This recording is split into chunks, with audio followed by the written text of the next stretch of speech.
right, good afternoon, everybody. Let's start it with this next session with the short video.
So this is the vision what could be the smart cities in few years from safety and also the traffic management point of view. Of course, we have a lot of other challenges on the cities which we need to somehow improve in order to provide the better quality of life for citizens and also for public safety, energy, and so on. Technology is one part of it, as we heard from the previous keynote speech. What is important is also the regulation and policies. Without those, we are not able to introduce any new technology even or the services for citizens. So in my talk, I will go through a little bit what is the 5G, what is the current status of the 5G, can it be solved some of the technological problems, and where we are at the moment. So there is a lot of hype on the 5G and as a technology to solve everything basically. But can it do so, and when it does so, if it does. So first, if we take a look of the history of mobile technologies, you can say that we have over 40 years of different kind of generations. We step into the digital era in the 1990s, around of that time. And before that, we had analogic systems for communication, and wireless communications. And step by step, gradually, and in evolution way, we have proceeded to this point where we talk about the 5G. We need to remember that the technologies are proceeding with the evolution way and based on the standardization. So global systems will need standards in order to operate.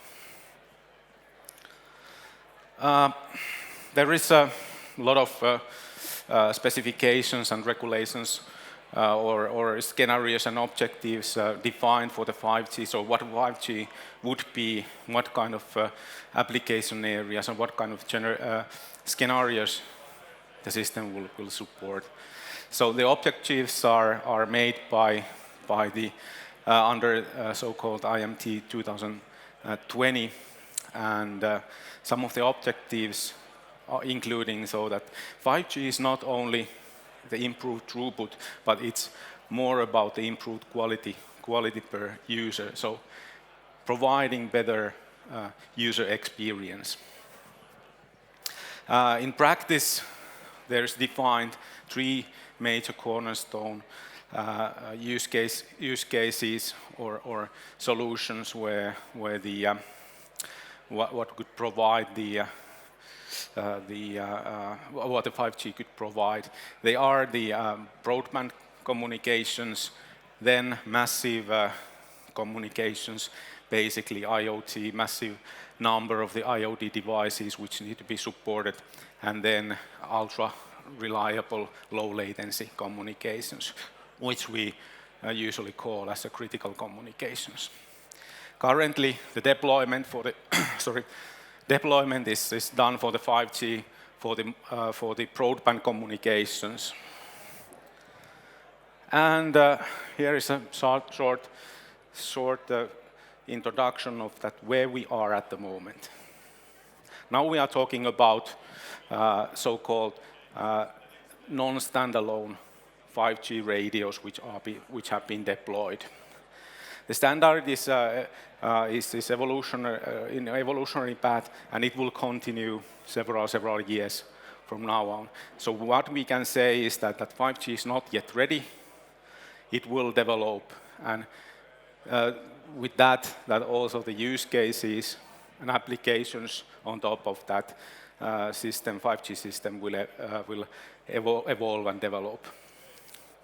So how to make this our vision, what we to take a look of the video, how we can make it as a reality. So if we think about the different kind of use cases for the smart cities, there is a need for high-capacity communication networks. We need, in some of the cases, really reliable, secure communications, and then we need to cover multiple devices, so huge number of different devices, IoT devices or so. Currently, we are deploying the non-standalone versions, which means that it's still relying on the technology of 4G. So core network functionalities will use 4G network, not the 5G yet. We face a problem especially in the cities, that the capacity of these mobile networks, it's not sufficient since there is a lot of users. And not even the 5G can solve this alone. So we need to have cooperative systems which are working together in order to develop that kind of coverage for all of the applications and services what we can use. One of the solutions, what you saw also in the video, we are working on the so-called ultra-dense networks. So in practice, it means that there are small cells deployed in dense areas or in that kind of areas where the capacity is needed, for example, the city centers. When we do that kind of really distributed system, it means that there's a lot of problems or a lot of challenges coming from the management of the system. So network infrastructure and network management is a little bit critical, or is really critical in that way that we are able to get all the connections, connectivity, and also the applications working. There is a lot of activities ongoing in Europe for the 5G. So different kind of trials, different kind of sandboxes have generated and established in order to verify the different use cases for the 5G. So as an example, EU has funded quite heavily 5G public-private partnership projects, which are generating that kind of a main platform to do technological development for the 5G and beyond 5G systems, and also for the different kind of use cases. Currently, we have three main platforms in Europe, which are working in the different cities, which are building that kind of enablers for different vertical cases, city-related, smart city-related applications and services, but then also for the industry services and so on, or in industry applications, transport, mobility, and so on. In addition for that, there are several national initiatives for similar kind of platform building. And in this public-private partnership project, the main idea is to do collaboration. So not just only isolate different platforms, but really push the collaboration between the platforms. That means also in the same time that for example, cities will do collaboration, which are part of these projects. In addition for these project activities, have been a lot of different kind of trials going on within a couple of years now, and here you can see some of the list what we collected in the roadmap work for the Commission, and this is just an initial list of the for example cities and platforms what we have. In totally, in the beginning of this year, we had over 180 trials in Europe in 28 different cities, from which 23 are the member states. So, for example, the top 10 EU member state countries which had different kind of trials, different kind of private trials. Private trials means that there is usually a hardware vendor, like telecommunication system vendor, then telecommunication operator, and possibly the use case owner. It could be industry, or it could be some for example, like a media house or something like that.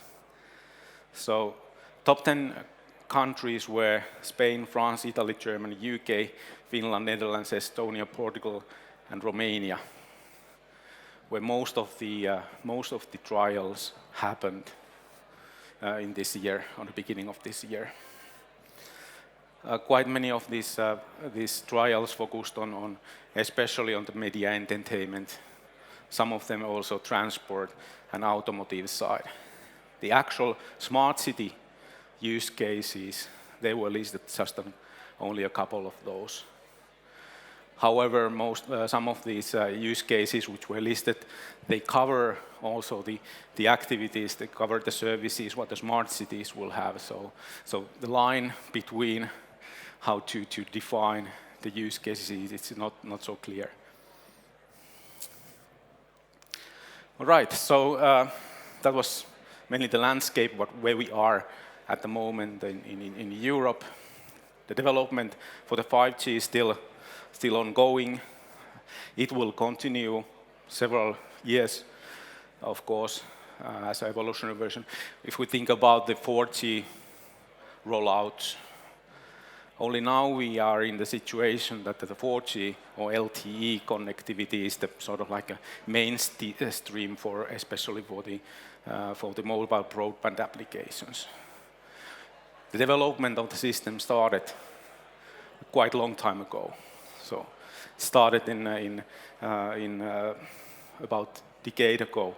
So we can expect that also the 5G development will stay or will be several years. Maybe not a decade, but at least years. So now it's time for those innovations. So we are not in the late if we want to get most out of the new communication or mobile communication systems.